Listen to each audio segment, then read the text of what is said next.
The biggest bottleneck in online business: why more traffic won't fix it.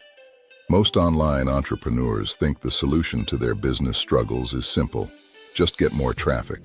If you're not making enough sales, the natural instinct is to run ads, crank out more social media posts, or hustle harder on content. More traffic feels like the magic fix. But here's the problem: if your funnel is broken, more traffic just pours water into a leaky bucket. You're not fixing the system. You're just wasting more time and money pushing people through a process that can't handle them.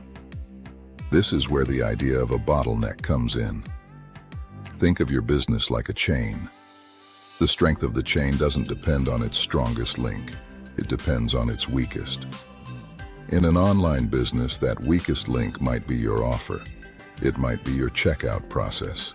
It could be your follow-up emails, or even the way you handle customer questions. Until you find and strengthen that link, adding more visitors won't make a difference.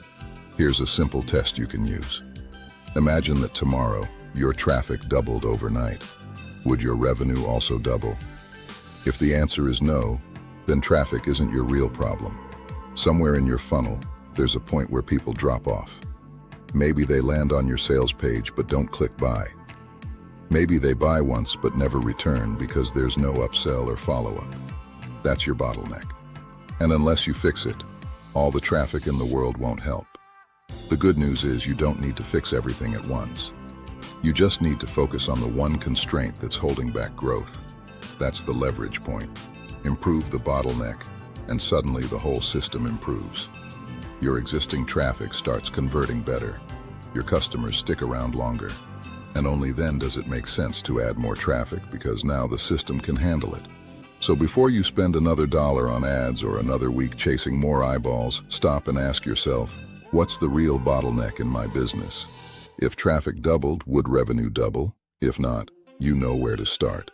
That's it for today's episode of the Business Breakthrough Podcast. Tomorrow, we'll go even deeper and talk about how to actually find that bottleneck in your funnel and what to do once you've spotted it. Make sure you're subscribed so you don't miss it.